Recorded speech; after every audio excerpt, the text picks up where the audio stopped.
Hi, welcome back to the bench. This is part 2 of the original video on the FPV goggles for the DJI Phantom 3. We're going to this time look at the Headplay HD. Now these are very different goggles, as you can see, to the Fatsharks. If I just show them there in the size, they are completely different animals altogether. They're a mixture of like a polystyrene type foam. I believe this is the type of foam they use in vehicle bumpers. It's not so much polystyrene, it's a funny kind of foam with a plastic shell. It's got in a built-in 32 channel receiver, so it works with all of the standard Fatshark, Mission RC, Bosscam frequencies. It's got some settings on the side, source, volume, channels, so they have built-in speakers. The battery is on the back. It's a little 2S pack. Now I'm going to say something about this pack in a minute, because there's something that caught me out massively. It's got actually a GoPro type head strap. On the back you can actually see it's still got the GoPro fitting on it. So they've actually used this off an existing strap, which is a nice actual touch. I quite like it, to be honest. It shows a bit of its design thought process. And on the side there you've got the HDMI. Now this battery, before I get started, when I first had these goggles I took it out flying with 4 packs on the Phantom. I pretty much flew this battery flat because I hadn't had time to fully charge it, if I'm honest. I flew it completely flat and it turned off, the goggles went off. I thought fine. Come home, went to put it on charge and it was dead. Wouldn't charge. Charger would just say no voltage detected. So I got the multimeter out, checked it on there, nothing at all. Dead as a dodo. So I was a bit unhappy at this point, although, you know, it wasn't a good idea to flatten a brand new battery completely flat anyway. But I was thinking, well, it'd be strange for it to have died, so me being me, rather than send the battery back, I split the hard shell open and had a look. What I found inside was a little circuit board, which got me thinking, hold on a minute, there's more to this battery, it's not just 2 cells. It turns out it's actually got built-in voltage protection circuit. So what that does is, to prevent the cells getting fully discharged, it will actually cut the power to the output. Now the problem with this is it doesn't automatically reset. So if you're using a normal LiPo charger to charge this, because my version of these didn't come with a mains charger, it just come with 2 banana plugs and a cable to plug it on a LiPo charger. It won't charge because the LiPo charger has to see voltage before it will charge the battery. So you end up in a bit of a chicken and an egg situation. You can't charge the battery because there's no voltage on the output. You can't put voltage on the output because you can't charge the battery. So the way around it is to actually connect up, get a 9 volt PP3 battery and connect it up to the output, plus to plus, negative to negative, give it sort of 10-15 seconds, and what that will do is kick the safety circuit to reset and it will kick in. Then you can put it on your normal LiPo charger and start charging it from there. It's something I wanted to mention because I nearly binned this battery because of that. So it's a little tip there. If you do fully discharge it, it will go dead, but put a bit of voltage on it and it will come back to life. Now what we're going to do now is turn these on and actually have a look at the image quality on these. So the first thing we need to do is turn everything on. We've got our HDMI cable in the back of the Phantom 3 controller. Let's turn the Phantom 3 on. Now, my first gripe with these is the HDMI port. It's up there on the side. If I show you that real close, it's actually, you can see there's a bit of a tunnel and the port is set back right in the tunnel. Now, if your HDMI cable has a lot of material on each side, it won't fit into that slot. The second issue I got is my port actually isn't in the middle, it's actually towards the side. So when I first got these, I had a huge amount of trouble getting this cable to go in properly. Now, I actually ended up stripping and moving the board around, and it's better now, but it's still not perfect. As you can see, I'm actually struggling now to get the port to go in. There it is. So I don't like that. I think they need to redesign it slightly to bring the port forward. I can understand why they've done it. They've put a tunnel there to offer a bit more support on the cable, but it makes it very difficult to get the HDMI port in. It really does. So if we fire these on, as we did with the Fatsharks, I'm going to try and show you an image of what the screen looks like now. Just wait for them to turn on. I've already set it to HDMI. There we go. And there we are. Now, Unlike the Fatshark, what you can see in this, that it is a very big image. I'm just going to move the Phantom slightly, just so it gives you a better image. So you can see the OSD at the top there, and there's the OSD at the bottom. As you can see, it's a really big, crystal clear image, basically. Now, the screen on this is a single LCD panel on these. It's not two individual panels like on the Fatshark. It's a single panel, which is 1280 by 800 resolution. So that is actually just above 720p. 720p is 1280 by 720. It's actually 1280 by 800. So it is a higher resolution. So it downscales ever so slightly. It'll crop the image to make it fit.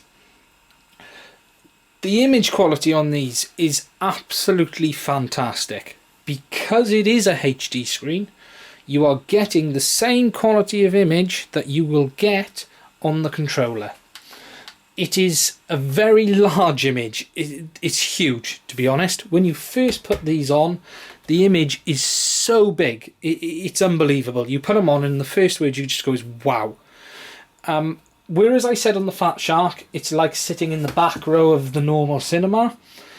The Headplay is like sitting in the front row of IMAX. It is that different. Whereas on the Fatshark you can sort of look around the screen for the on-screen display and you don't really have to move your eyes, you're just moving what you're looking at, your concentration, if that makes sense. Whereas on the Headplay you actually have to move your eyes to the side to see the on-screen display. You are physically looking to the side. The screen is huge. Quality and colours are fantastic. It's no different to the tablet. There's plenty of colour adjustments because it's a full, basically it's a mini TV panel in this. You've got colour, noise reduction, all the normal type settings you would expect on a mini telly you have got on this. So you can tune sharpness, contrast, brightness, colour. It's brilliant. So colour is very, very close to what you get on your tablet. Quality of the image is crystal clear, as it is on the tablet. The one thing I have noticed with them is because it's such a big screen and you've got the lens in there as well, it does highlight blocking on the image. Now what blocking is digital artifacts. So because the Phantom 3 uses a 720p digital signal on Lightbridge, with any digital signal, when it goes weak or it's highly compressed, you get what we call artifacts, blocking in the picture. Now you can see it on the tablet at times, normally at the extended range, also normally when you're flying, if you're moving. If you're static, so if the aircraft's hovering, normally you don't get it. It's more when you're moving at speed. It's the compression kicking in because the signal's getting lower and it's dropping bits of data. That is magnified slightly on the Headplays. You see it more than you do on the tablet. It's not too much in my opinion. It is there, it is noticeable, but it's not, to me it was acceptable. It's something I was quite happy to put up with for the fact of having the goggles. Battery life on both of them is about the same. I think the Fatshark's a bit longer, if I'm honest. These are about 40 minutes. You don't get much out of them at full pelt. The image, as I said, is crystal clear corner to corner. There is no blurring, nothing on the Headplay. It comes with two sets of lenses as well. I've actually put the smaller of the two in to bring the picture away from me a little bit, purely because it was just so big. It really was so big. So between the two, I can't really recommend the Fatsharks. They are a fine set of goggles. I've also used these on my 5.8 quite a bit as well. And actually, I really like them on 5.8. I really do. The widescreen doesn't distract from 4x3. I use a 4x3 camera.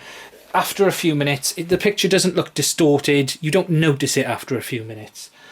On the Phantom 3 digital 720p feed, to be honest, it's just not good enough. I don't like I'm trying not to be too critical. However, and I'm not saying Fatshark are bad. what I'm saying is, I think with the digital feeds off the Phantom 3 and the Inspire 1, the image quality on these goggles is just not good enough. You're taking a step backwards from what you're used to on your tablet. And I was a bit disappointed. Whereas the Headplay, you've got that same crystal clear image. It is huge, probably too big. I've put the smaller lens in, and I could even, again, quite happily set it back a bit further, if I'm honest. As I said, I was getting some blaring on the Fatshark. None of that is visible on the Headplay. Over the two, to recommend one, it would be the Headplay every time. Purely because of how good the image quality is. You do look absolutely insane wearing them. They are massive, you know. When they're on, you don't really feel the weight. I'll be honest about that. They are heavier than the Fatsharks. The one thing I found with the Fatsharks is I can only get the image perfect, and even then I've still got blurring with the head strap halfway up the back of my head. It's not flat behind me, it's sort of halfway up, and it holds the goggles in a certain position. With these, you just sling them on and they work. You just get them right and they work. I didn't really sweat in them. Some people have complained of sweating in the Headplay. I didn't get it. Some people have, but personally I didn't get it. So as I said, of the two, I can't really recommend the Fatshark. The image is not good enough. If you are after a set of goggles just for the Phantom 3 or Inspire 1 with a digital input, it would have to be the Headplay. If you were flying mostly 5.8 but you had a Phantom and you wanted a set of goggles, I'd probably then, between the two, you'd have to try them and decide. Analog on this is really good, but it's actually a little bit too big. The problem is, because the screen is so big, it makes the analog signal look as bad as it actually is, if not worse. Whereas on the Fatshark, it doesn't look as bad because it's a far smaller screen. If you're only doing 5.8 for FPV and you want widescreen goggles, then it's the Fatshark. No question of a doubt. I think the way to look at it is, if you want a set of FPV goggles for 5.8 but you also want to use them for the Phantom 3 now and again, and the quality of the image isn't important to you, then you could go with the Fatshark. If you're using your goggles for filming and you're recording and you want to see what you're seeing and be able to pinpoint detail on the screen, it has to be the Headplay. Absolutely has to be the Headplay every time. And that's it. Again, it is only my personal opinion. It's not anybody else's. I'd like to thank you for watching the video. There's some links in the description, links to DJI for the Phantom 3 and a couple of other things. Please subscribe to the channel, and thank you very much.